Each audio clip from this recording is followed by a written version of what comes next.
Napakagandang tanawin. Sana. Grabing kalaban. Oh my. Ganun din sa Lapland. Ang daming kalaban. Yan, atake na sila. Meron kaming kapitbahay na dumating. Yan. Tulog pa po sila. At kami aalis na. So it's 9:59 in the morning. Dito sana kami sa Vegan. Naghahanap ng almusal. And this is the view in the morning. Day 5 na po tayo. It's Friday. Hindi. Bukid. Nasa harap natin. So, aakyat tayo later. Doon papuntang Nordka. Sarado pa po. It's really a village. Hindi sila nag-open ng maaga. We're gonna read a word, so don't bash me. Niv med stromen as en ekte same nivra. Okay na? It's not my language, but yeah, I try my best to read it. Close pa po ang mga shop. Early in the morning. It's 10. Yeah, baka ganito lang talaga dito. May mga fog. First gas up in Norway. Kayang-kaya na ni Habi yan. Automatic. Self-service. 22.84 Norwegian krone. So, mas mahal siya dito kaysa Finland. Now, we're gonna start our journey to Nordka from Karasjok village. Ayun yung destination po namin. That one. Can you see that? Pupunan na natin ang video. Baka hindi na makita. Kasi pupunta na po tayo ng tuktok ng bundok. Correct. So, 11:12 here sa sasakyan time. It's Finland time. And it's still 10:13 in the morning here in Norway. And kung kami nagta-travel by car and lah, mama na itong lalaki nga itong kauban sa camp. Oh, ito na yung ano namin. Hi sir. Oh yeah, he's the one. Wow, that's something.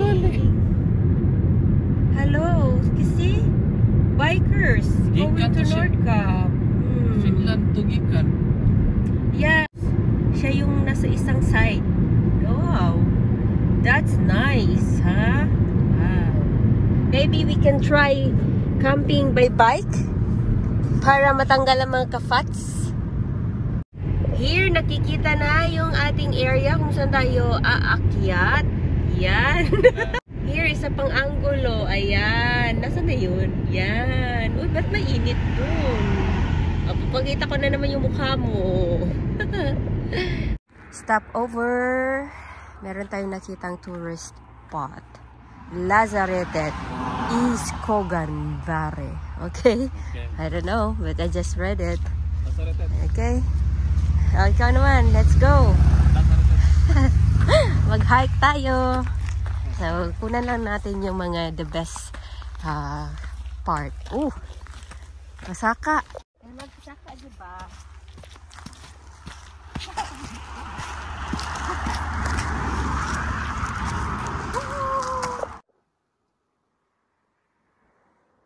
Pababa na naman. Meron pong bridge. A very, very narrow bridge. Let's go.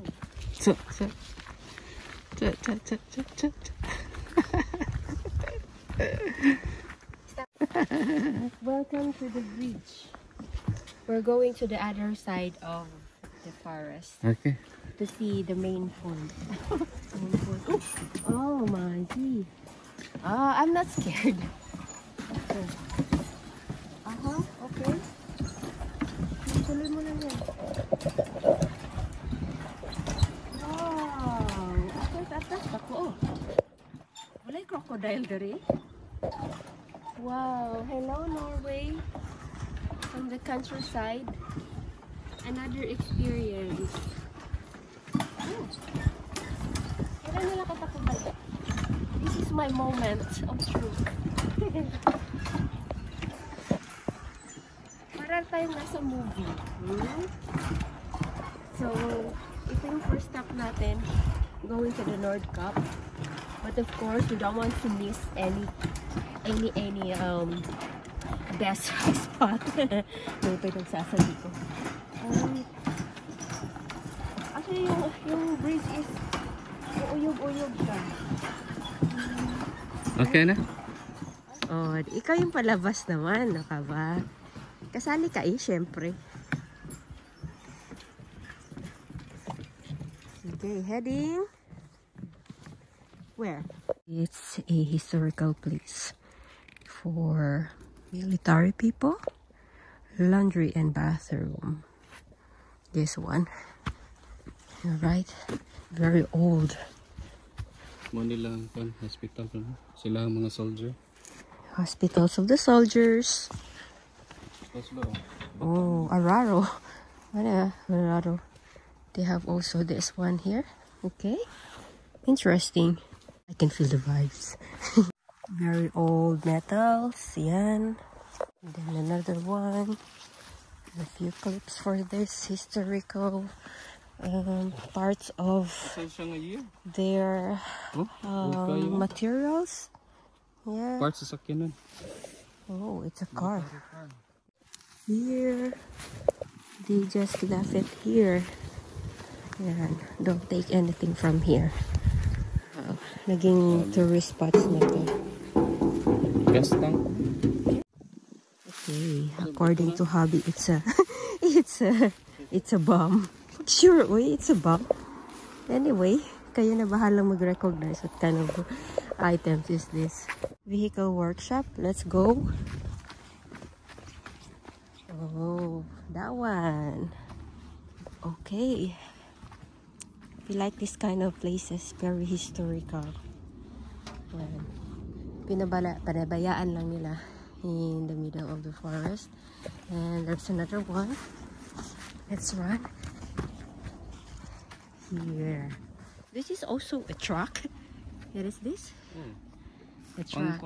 War vehicle. Car door. Yan. Nakalagay lang dyan. Meron ding other tourists. They wanna see the place also.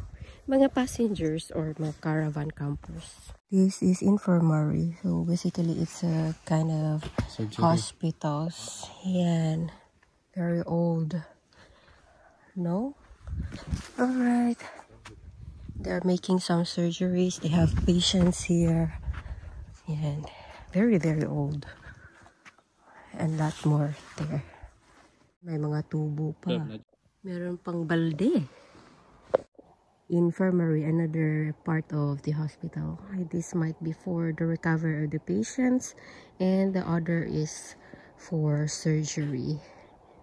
Okay. Ayan, let's have a quick look. Oh, bed. Yeah.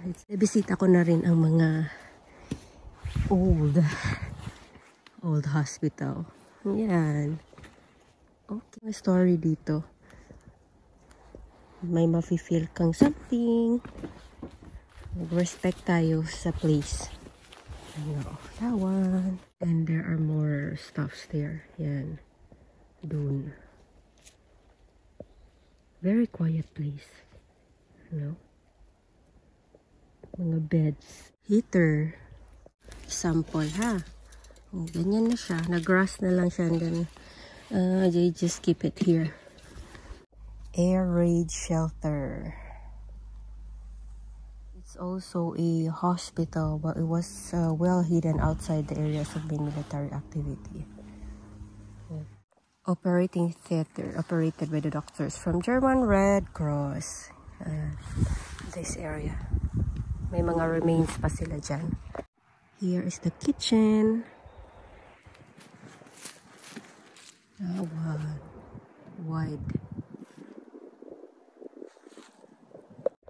And those are the parts of the buildings. Accommodation in barracks. And there are nurses like me. I found one interesting object or stuff. It's a basin.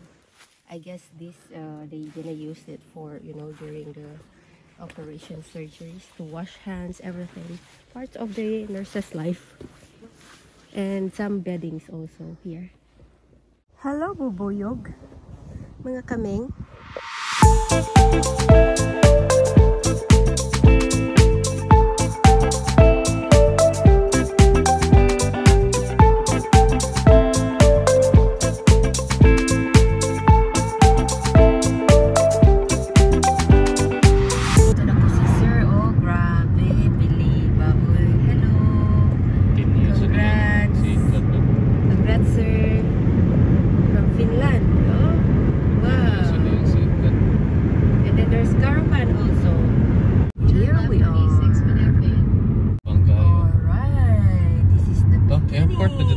Runway ba ba? Continue straight for 2 hours and 33 minutes to E69 North Cap. I think we're going to Alta, right? North Cap! See you after 1